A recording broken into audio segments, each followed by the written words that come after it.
নমস্কার বন্ধুরা, study with Sudip চ্যানেলে স্বাগত। আজকের ক্লাসে আমরা ডাব্লিউবিপিএসসি ক্লার্কশিপের 2004 থেকে 2019 পর্যন্ত যে কটা পরীক্ষা হয়েছে ক্লার্কশিপের সমস্ত কোশ্চেন্স পেপার থেকে আমরা জিকে কোশ্চেন্সগুলো বাছাই করে এনেছি, আর সেইগুলো আমরা এই ক্লাসে সলভ করব। এখানে জিকে বলছি তার মানে শুধু যে জেনারেল নলেজের কোশ্চেন্স আছে তা না, এখানে কিন্তু পলিটির কোশ্চেন্সও রয়েছে। এর আগে আমরা দুটো ক্লাস করেছি ঠিক একই প্যাটার্নে, মানে 2004 থেকে 2019-এর আমরা সাবজেক্ট ওয়াইজ কোশ্চেন্সগুলো পিওয়াইকিউ থেকে তুলেছি, আর সেইগুলোকে এক একটা ক্লাসে আমরা সলভ করেছি। এর আগে আমরা হিস্ট্রি কোশ্চেন সলভ করেছি, প্রায় 80টার মতো কোশ্চেন্স ছিল, আর গতকাল আমরা জিওগ্রাফির কোশ্চেন সলভ করেছি, যেখানেও ওই 70 থেকে 72টা কোশ্চেন ছিল। তোমরা যদি এখনো সেই ক্লাসেসগুলো দেখোনি তো দেখে নেবে। আর তারও আগে কিন্তু আমি বলবো, যদি একদম শুরু থেকে স্টার্ট করতে চাও তোমরা, তাহলে আগে সিলেবাসের ক্লাসটা দেখবে, যেখানে আমি সিলেবাসটাকে ডিটেলে এক্সপ্লেন করার চেষ্টা করেছি। কারণ সিলেবাসটা যদি তোমরা বুঝে যাও তাহলে কিন্তু প্রিপারেশন আরও ইজি হয়ে যাবে। তোমাদের মধ্যে যারা চ্যানেলে নতুন আছো তাদেরকে বলবো যে চ্যানেলটাকে যদি এখনো সাবস্ক্রাইব করোনি তো সাবস্ক্রাইব করে নাও, আর বেল আইকনটা অবশ্যই প্রেস করে দেবে, যাতে প্রত্যেকটা ক্লাসের নোটিফিকেশনস ও নিউ জব আপডেটসগুলো তোমার কাছে সহজেই পৌঁছে যেতে পারে। তাহলে আর না দেরি করে শুরু করা যাক আজকের ক্লাসটা। কোশ্চেন্স দেখার আগে একটা কথা বলে দিই, যে জিকের কোশ্চেন্সের সংখ্যা অনেক বেশি থাকার কারণে আমরা এটাকে দুটো পার্টে করব, ঠিক আছে? আজকে পার্ট 1 হচ্ছে জিকের, আর আগামীকাল আমরা নেক্সট পার্টটা করব। সেখানেও কিন্তু ইকুয়াল অ্যামাউন্ট অফ কোশ্চেন্স রয়েছে। আর ফুড এসআইআর তোমরা জানো যে ফুড এসআইআর অ্যান্সার, আর ফুড এসআইআর আশা করি তোমরা জানো যে অ্যান্সার কি পাবলিশড হয়ে গেছে। তো সেটা চেক করার জন্য আমি একটা ভিডিও দিয়েছি আজ দুপুরের দিকে। তো সেই ভিডিওটার সাহায্যে কিভাবে অ্যান্সার কি তোমরা পাবে আর কোশ্চেন বুকলেটই বা কিভাবে পাবে সেটা ওখানে দেখে নেবে, ঠিক আছে? যদিও আমি কোশ্চেন বুকলেট কিন্তু আমাদের টেলিগ্রাম গ্রুপে প্রোভাইড করে দিয়েছি তোমাদেরকে, ঠিক আছে? তাহলে দেখে নেব আমরা আমাদের প্রথম প্রশ্নটা। The India Bangladesh border is guarded on the Indian side by. প্রশ্ন বলা হচ্ছে যে ইন্ডিয়ান সাইডে ইন্ডিয়া বাংলাদেশ বর্ডারকে কারা রক্ষা করে? তো এর সঠিক উত্তর হয়ে যাবে বিএসএফ, মানে border security force. Option B হয়ে যাবে কারেক্ট উত্তর। নেক্সট প্রশ্ন দেখবো আমরা, who among the following person is a boxer. নিম্নগুলির মধ্যে কে বক্সার আছে? প্রথমে রয়েছে দিব্যেন্দু বারুয়া। তো দিব্যেন্দু বড়ুয়া হচ্ছে চেস প্লেয়ার। পরেরটা হচ্ছে চাঁদরাম। তো চাঁদরাম হচ্ছে তোমার অ্যাথলেট। আর অপশন সি হয়ে যাবে কারেক্ট উত্তর মঞ্জুরানি। মঞ্জুরানি কিন্তু বক্সার, ঠিক আছে? আর দীপা কর্মকার তোমরা সবাই জানো আশা করি, দীপা কর্মকার হচ্ছে জিমনাস্ট। নেক্সট প্রশ্ন দেখবো আমরা, Joydeep Mukherjee represent India in. Joydeep Mukherjee ইন্ডিয়াকে রিপ্রেজেন্ট করতেন কোন খেলায়? তো সঠিক উত্তর হয়ে যাবে অপশন এ টেনিসে, ঠিক আছে? টেনিস খেলতেন জয়দীপ মুখার্জি। নেক্সট প্রশ্ন দেখবো আমরা, which one of the following item is sought to be banned for protection of environment? মানে পরিবেশ রক্ষার জন্য নিম্নগুলির মধ্যে কোন আইটেমকে ব্যান করার কথা বলা হচ্ছে? তো অপশন দেখেই তোমরা এটার অ্যান্সার করতে পারবে। এর সঠিক উত্তর হয়ে যাবে অপশন বি, প্লাস্টিক ব্যান করতে চাইছি আমরা, ঠিক আছে? প্লাস্টিক ব্যাগস স্পেশালি ব্যান করতে চাইছি। নেক্সট প্রশ্ন দেখবো আমরা, Lionel Messi hail from. Lionel Messi কোন দেশের বাসিন্দা? তো এর সঠিক উত্তর হয়ে যাবে অপশন বি, আর্জেন্টিনা, ঠিক আছে? নেক্সট প্রশ্ন দেখবো আমরা, the 2016 Olympic game were held in. এর জায়গায় আমরা বলতে পারি যে 2024-এ সামার অলিম্পিক্স কোন দেশে আয়োজিত হবে? তো এর সঠিক উত্তর হয়ে যাবে ফ্রান্স, ঠিক আছে? আর খেলাটা কবে থেকে শুরু হবে? তো অলিম্পিক গেমস জুলাই মাস থেকে কিন্তু শুরু হচ্ছে ফ্রান্সে। নেক্সট প্রশ্ন দেখবো আমরা, how many seats are there in Lok Sabha. লোকসভায় কটা সিট আছে? তো এর সঠিক উত্তর হয়ে যাবে 545। অপশন সি হয়ে যাবে কারেক্ট উত্তর, ঠিক আছে? নেক্সট প্রশ্ন দেখবো আমরা, the human right commission has its headquarters in. তো প্রশ্নে রয়েছে হিউম্যান রাইট কমিশনের হেডকোয়ার্টারটা কোন দেশে রয়েছে বা কোথায় রয়েছে? তো এর সঠিক উত্তর হয়ে যাবে অপশন এ, জেনেভা। যেমন আমরা সিলেবাসে দেখেছিলাম যে অর্গানাইজেশন আর এরকম ধরনের সংস্থার রিলেটেড প্রশ্ন আসবেই আসবে। তো দেখো কিন্তু আমরা 3 দিন ধরে প্রশ্ন করছি, শুধুমাত্র হিস্ট্রিতে আমরা পাইনি এরকম প্রশ্ন, আমরা জিওগ্রাফিতেও পেয়েছি এই অর্গানাইজেশন রিলেটেড প্রশ্ন, আর এখানেও কিন্তু আমরা দেখতে পাচ্ছি প্রশ্নগুলোকে, ঠিক আছে? তার মানে কিন্তু টপিকটা ভীষণ ইম্পর্টেন্ট। তো আমরা এক কাজ করব, একটা ক্লাস রাখবো স্পেশালি, যেখানে শুধুমাত্র এই নানা রকমের অর্গানাইজেশন, তাদের হেডকোয়ার্টার্স আর তাদের সঙ্গে যদি কিছু প্রয়োজনীয় তথ্য থাকে তো সেগুলো আমরা একটু ডিসকাস করে নেব, ঠিক আছে? নেক্সট প্রশ্ন দেখব আমরা, before becoming the president of India Pranab Mukherjee never held the post of. প্রশ্নে বলা হচ্ছে যে প্রণব মুখার্জি রাষ্ট্রপতির পোস্ট গ্রহণ করার আগে কোনোদিনও কিন্তু নিম্নগুলির মধ্যে কোন পোস্টে ছিলেন না, এখানে ছিলেন না বলেছে, ঠিক আছে। তো তাহলে উনি ডিফেন্স মিনিস্টার ছিলেন, ফাইন্যান্স মিনিস্টারও ছিলেন, minister of railways, railway minister কিন্তু উনি কখনো ছিলেন না, ঠিক আছে। নেক্সট প্রশ্ন দেখব আমরা, the first Asian games were held in. তো প্রশ্নে বলা হচ্ছে যে প্রথম এশিয়ান গেমটা কোথায় অনুষ্ঠিত হয়েছিল। এর সঠিক উত্তর হয়ে যাবে অপশন বি, নিউ দিল্লি, ঠিক আছে। ইন্ডিয়াতে প্রথম এশিয়ান গেম অনুষ্ঠিত হয়েছিল, আর এর যদি বছর জিজ্ঞেস করা হয় তো সেই বছরটা হবে 1951, ঠিক আছে। নেক্সট প্রশ্ন দেখব আমরা, who is the author of the book the third pillar. তো থার্ড পিলারের অথর হচ্ছে রঘুরাম রাজন। এনার রিসেন্টলি কিন্তু আর একটা বই খুব ফেমাস আছে যেটা কিন্তু এক্সামে আসার মতো, তো সেই বইটার নাম হচ্ছে ব্রেকিং দ্য মোল্ড। নেক্সট প্রশ্ন দেখবো আমরা, where does the Dalai Lama live. Dalai Lama কোথায় থাকেন। তো এর সঠিক উত্তর হয়ে যাবে ম্যাকলডগঞ্জ ধর্মশালা, অপশন ডি হয়ে যাবে কারেক্ট উত্তর। আর এটা স্টেট যদি জিজ্ঞেস করে তো স্টেট হয়ে যাবে হিমাচল প্রদেশ, ঠিক আছে। নেক্সট প্রশ্ন দেখবো আমরা, who among the following person was not famous sculptor. নিম্নগুলির মধ্যে কে বিখ্যাত স্কাল্পটার নন। তো এর সঠিক উত্তর হয়ে যাবে অপশন ডি, তারাশঙ্কর বন্দ্যোপাধ্যায়। বাকি তিনজন কিন্তু স্কাল্পটার আছেন, ঠিক আছে। তারাশঙ্কর বন্দ্যোপাধ্যায়ের তোমরা অনেক লেখা নোবেল পড়েছ, তো ইনি হচ্ছেন নোবেলিস্ট। নেক্সট প্রশ্ন দেখবো আমরা, Greta Thunberg is. Greta Thunberg কে। তো গ্রেটা থানবার্গ হচ্ছে an environmental activist, option C হয়ে যাবে কারেক্ট উত্তর। গ্রেটা থানবার্গ একটা 18-19 বছরের মেয়ে যে সুইডেনের নাগরিক, আর সে একটা মুভমেন্ট স্টার্ট করেছিল ক্লাইমেটের রক্ষার জন্য। মুভমেন্টের নাম ছিল ফ্রাইডেজ ফর ফিউচার। ইন্টারনেটে গিয়ে একটু ছবিটা দেখে নেবে, তাহলে মনেও থাকবে। আর এই প্রশ্নটা যেহেতু কারেন্ট অ্যাফেয়ার্স টাইপ আছে, তো এটা এখন আর জিজ্ঞেস করবে না মনে হয়। তাও কিন্তু আমরা এই ধরনের প্রশ্নগুলোকে ইগনোর করতে পারবো না, যেহেতু এটা West Bengal public service commission, এরা যা কিছুই জিজ্ঞেস করে নিতে পারে। তো পিওয়াই কিউটা আমরা কিন্তু সেই জন্যেই একটু প্র্যাকটিস করছি, কারণ 50% কোশ্চেন্স কিন্তু পিওয়াই কিউ থেকেই থাকে। নেক্সট প্রশ্ন দেখবো আমরা, who among the following is not a recipient of the Nobel prize in literature. লিটারেচারে এখনো নিম্নগুলির মধ্যে কে প্রাইজ পায়নি, নোবেল প্রাইজ পায়নি, ঠিক আছে।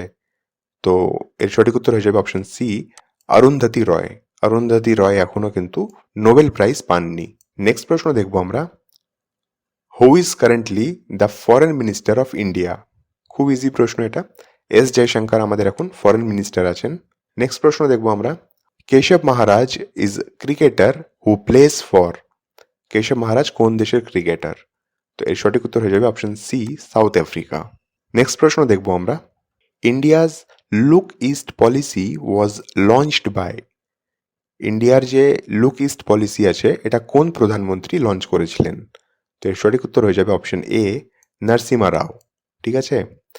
লুক ইস্ট পলিসিটা কি জিনিস। তো লুক ইস্ট পলিসি হচ্ছে যে আমরা শুধুমাত্র ওয়েস্টার্ন কান্ট্রিজের সঙ্গে বিজনেস করব তা না, বা আমরা শুধু রাশিয়ার সঙ্গে ডিল করব সেটাও না, আমাদেরকে একটু ইস্টার্ন সাইড বা সাউথ ইস্ট কান্ট্রিজগুলোর সঙ্গেও কিন্তু বিজনেস করতে হবে, তাদের সঙ্গে কিন্তু রিলেশনটা মেনটেন করতে হবে, যাতে চায়না কিন্তু ওখানকার কিং না হয়ে দাঁড়ায়, যাতে চায়না তাদেরকে একমাত্র ইনফ্লুয়েন্স না করতে পারে, আমরাও যাতে সেখানে কিছু পার্টিসিপেট করতে পারি, ঠিক আছে। তো তার জন্য এই লুক ইস্ট পলিসিটা লঞ্চ করা হয়েছিল। নেক্সট প্রশ্ন দেখবো আমরা, Usain Bolt is a. Usain Bolt কে, এটা আর আমাকে বলে দিতে হবে না, তোমরা সবাই জানো এটা। লং ডিস্টেন্স রানার হচ্ছেন উসেন বোল্ট। নেক্সট প্রশ্ন দেখবো আমরা, in which year did India host the Commonwealth games. তো কমনওয়েলথ গেমস ইন্ডিয়া কোন বছর লঞ্চ করেছে, কোন বছর হোস্ট করেছিল। এর সঠিক উত্তর হয়ে যাবে অপশন বি, 2010-এ, ঠিক আছে।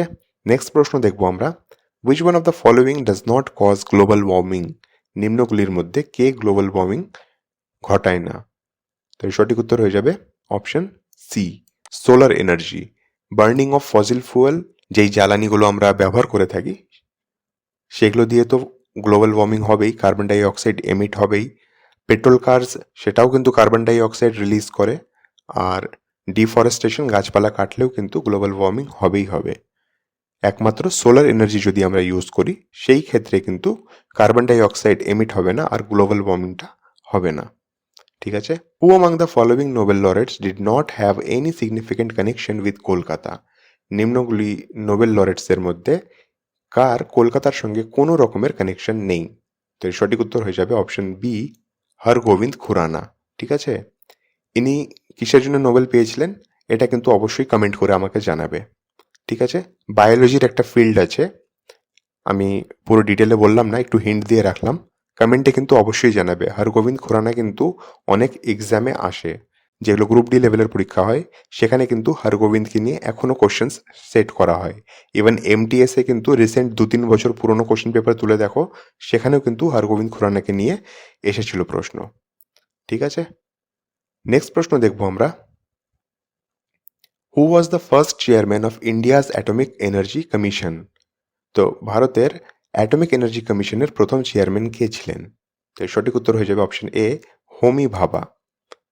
যদি রকেট বয় বলে একটা সিরিজ আছে, ওয়েব সিরিজ আছে, সেটা যদি না দেখে থাকো তো সেটা দেখবে, তাহলে কিন্তু সব ইনসিডেন্টগুলো খুব ভালো মতোই তোমরা বুঝতে পারবে। আর এই প্রশ্নের উত্তরটা তাহলে তোমাকে কোনোদিনও মুখস্থ করতে হবে না। ফার্স্ট চেয়ারম্যানের নাম হচ্ছে হোমি ভাবা, হোমি জাহাঙ্গীর ভাবা পুরো নামটা। ঠিক আছে। নেক্সট প্রশ্ন দেখবো আমরা, the ISRO has its headquarter. ইসরোর হেডকোয়ার্টার কোথায় আছে? খুব ইজি, অপশন বি হয়ে যাবে কারেক্ট উত্তর, ব্যাঙ্গালোরে রয়েছে ইসরোর হেডকোয়ার্টার। নেক্সট প্রশ্ন দেখবো আমরা, the governor of an Indian state is appointed by. ভারতের যে কোনো রাজ্যের গভর্নর কে অ্যাপয়েন্ট করে এটাই প্রশ্নে জিজ্ঞেস করা হয়েছে, আর এটা পলিটির প্রশ্ন। এর সঠিক উত্তর হয়ে যাবে option C, president of India. ঠিক আছে। নেক্সট প্রশ্ন দেখবো আমরা, দ্য বুক অশনি সংকেত ওয়াজ রিটেন বাই। অশনি সংকেত বইটা কে লিখেছেন? তো এর সঠিক উত্তর হয়ে যাবে অপশন এ, বিভূতিভূষণ বন্দ্যোপাধ্যায়। তোমরা এখানে দেখতেই পাচ্ছ যে স্পোর্টস আর লিটারেচার থেকে কিন্তু কোশ্চেন্স এক গাদা এসেছে এখানে। ঠিক আছে। তো ক্লার্কশিপের জন্য কিন্তু একটু রিসেন্টলি যে স্পোর্টসে চেঞ্জেসগুলো ঘটছে, যা নিউজ রয়েছে সেগুলোর প্রতি একটু চোখ রাখো। আর লিটারেচারগুলো 2023-এর যা রয়েছে সেগুলো দেখলেই হবে, কারণ রিসেন্ট তো এখন কিছু আসেনি। তাও লিটারেচারের কোন ফিল্ডে কে প্রাইজ পেয়েছে সেগুলো একটু দেখে নেবে। আর ভারতরত্ন অ্যাওয়ার্ড উইনারদের একটা ভিডিও বানানো আছে চ্যানেলে, সেটাও তোমরা একটু রেফার করে নেবে। আচ্ছা, আরেকটা কথা, যে হাত গুটিয়ে কিন্তু বসে থেকো না, ম্যাথামেটিক্সটা কিন্তু প্র্যাকটিস করবে। অঙ্ক প্র্যাকটিস না করলে কিন্তু এক্সামের ওই শেষ দিনগুলো শুধুমাত্র দেখে নিলাম অঙ্ক হয়ে গেল, তা কিন্তু হবে না। ফুড এসআইয়ের জন্য যে আমরা অঙ্কগুলো প্র্যাকটিস করেছিলাম সেই ভিডিওগুলো কিন্তু তোমার ক্লার্কশিপেও কাজে আসবে, তো সেগুলোকে তুমি রেফার করে নিতে পারো।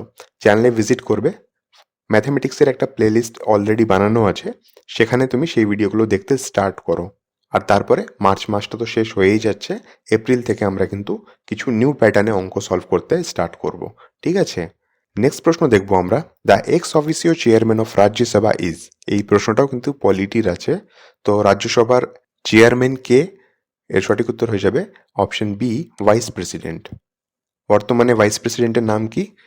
জগদীপ ধনকরে, তাই তো। নেক্সট প্রশ্ন দেখবো আমরা, what is mint by green bench. Green bench মানে কি? তো গ্রিন বেঞ্চ হচ্ছে সুপ্রিম কোর্টের সেই বেঞ্চটা যেখানে কিন্তু কেস বা ম্যাটার এনভায়রনমেন্ট রিলেটেড আসে। তো অপশন ডি হয়ে যাবে কারেক্ট, দ্য জাজেস who deals on matters related to environment. ঠিক আছে। নেক্সট প্রশ্ন দেখবো আমরা, the Tibetan marks uprising day as. Uprising day মানে হচ্ছে বিদ্রোহ দিবস। কেন ওরা সেলিব্রেট করে? তিব্বতের উপরে কবজা করতে স্টার্ট করে, আর 59-এ কিন্তু সে তিব্বতের ক্যাপিটালকেও কবজা করে নেয়। ঠিক আছে। তো সেখান থেকেই বিদ্রোহটা ঘটে, আর সেটাকেই কিন্তু তিব্বতে স্মরণ করা হয় সেই দিনটাকে।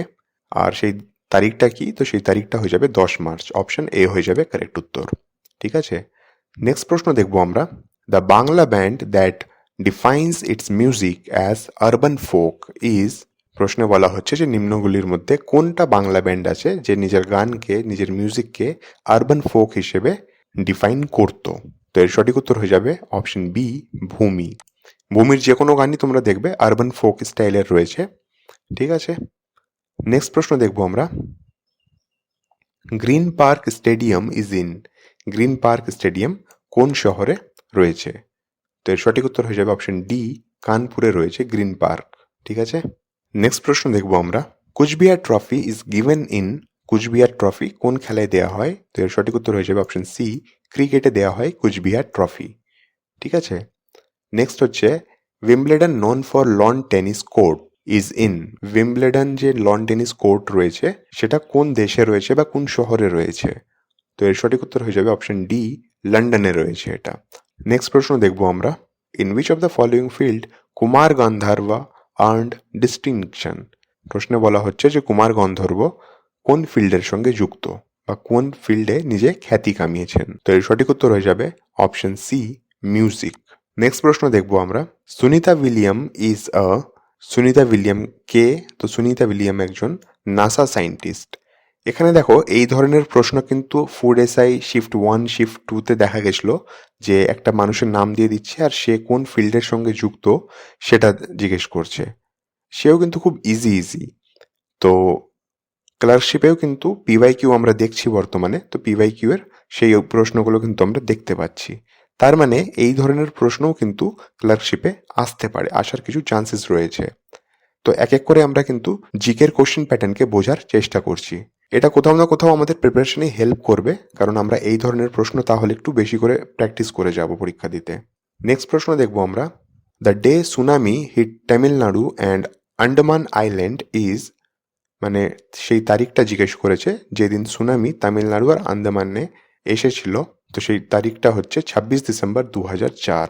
নেক্সট প্রশ্ন দেখবো আমরা, who is not a tabla player. নিম্নগুলির মধ্যে কে তাবলা প্লেয়ার নন? তো জাকির হোসেন তোমরা সবাই জানো, তাবলা বাদক আছেন উনি। নেক্সট হচ্ছে বিক্রম ঘোষ, বিক্রম ঘোষকেও তোমরা সবাই চেনো, উনিও তবলা বাদক। নেক্সট হচ্ছে শিবকুমার শর্মা, তো অপশন সি হয়ে যাবে কারেক্ট উত্তর। শিবকুমার শর্মা কিন্তু তবলা বাদক নন, তিনি সন্তুর বাদক, উনি সন্তুর বাজান। ঠিক আছে, নেক্সট প্রশ্ন দেখবো আমরা, Firoz Shah Kotla ground is situated at. Firoz Shah Kotla দিল্লিতে রয়েছে, আর এটার নাম কিন্তু এখন চেঞ্জ করে দেওয়া হয়েছে। এখন কিন্তু সেই স্টেডিয়ামটার নাম অরুণ জেটলি স্টেডিয়াম করে দেওয়া হয়েছে। ঠিক আছে, নেক্সট প্রশ্ন দেখবো আমরা, which of the following academies is responsible for development of dance, drama and music in India. নিম্নগুলি একাডেমির মধ্যে কার দায়িত্ব আছে ইন্ডিয়াতে ডান্স, ড্রামা আর মিউজিককে ডেভেলপ করার কিংবা সেগুলোকে প্রোৎসাহিত করার? তো এর সঠিক উত্তর হয়ে যাবে সঙ্গীত নাটক একাডেমি, অপশন এ হয়ে যাবে কারেক্ট উত্তর। নেক্সট প্রশ্ন দেখবো আমরা, the constitution of India came into force on. ভারতের সংবিধান কবে থেকে কার্যকর হয়? তো এর সঠিক উত্তর হয়ে যাবে 26শে নভেম্বর 1949, অপশন সি হয়ে যাবে কারেক্ট উত্তর। নেক্সট প্রশ্ন দেখবো আমরা, the first Bangladeshi citizen who won the Nobel prize in 2006 is. 2006-এ যে প্রথম বাংলাদেশি যিনি নোবেল প্রাইজ পেয়েছিলেন তার নাম হচ্ছে মোহাম্মদ ইউনুস, অপশন বি হয়ে যাবে কারেক্ট উত্তর। নেক্সট প্রশ্ন দেখবো আমরা, মেধা পাঠক ইজ ফেমাস ফর। তো মেধা পাঠক কিসের জন্য ফেমাস? তো মেধা পাঠক নর্মদা বাঁচাও আন্দোলনের সঙ্গে যুক্ত ছিলেন, আর ইনি তার জন্যই কিন্তু ফেমাস। ঠিক আছে, তো আজকের ক্লাসে বা জিকে পার্ট 1-এ বলতে পারো এই 44টা প্রশ্ন তোমাদের সঙ্গে শেয়ার করা হলো। নেক্সট ক্লাসেও কিন্তু 44-এর মতন বা 45-এর মতন প্রশ্ন রয়েছে, সেগুলো আমরা কিন্তু কালকের ক্লাসে দেখে নেব। ঠিক আছে, তোমাদের যদি কোনো ডাউট থাকে, কোনো কোয়েরি থাকে, তো সেটা কমেন্ট করে আমায় জানাও, বা কোনো রিকোয়ারমেন্ট থাকলে সেটাও কিন্তু কমেন্ট করতে পারো। আজকের ভিডিওটা যদি ভালো লেগে থাকে তো প্লিজ ভিডিওটাকে লাইক করে দেবে আর তোমার ফ্রেন্ডসদের সঙ্গে শেয়ার করে দেবে। এর আগে কিন্তু হিস্ট্রি আর জিওগ্রাফির ক্লাস হয়েছে, সেটা যদি না দেখে থাকো তো সেটা দেখে নেবে, ডিসক্রিপশনসের লিঙ্ক রয়েছে, সেখান থেকে ডাইরেক্ট তুমি সেই ভিডিওগুলো পেয়ে যাবে। আর এখনও যদি তুমি চ্যানেলকে সাবস্ক্রাইব করোনি তো বলবো সাবস্ক্রাইব করে নাও, আর বেল আইকনটা অবশ্যই প্রেস করে দেবে যাতে প্রত্যেকটা ক্লাসের নোটিফিকেশনস ও নিউ জব আপডেটসগুলো তোমার কাছে সহজেই পৌঁছে যেতে পারে। তাহলে দেখা হচ্ছে নেক্সট ক্লাসে, ততক্ষণ পড়তে থাকো, রিভাইজ করতে থাকো।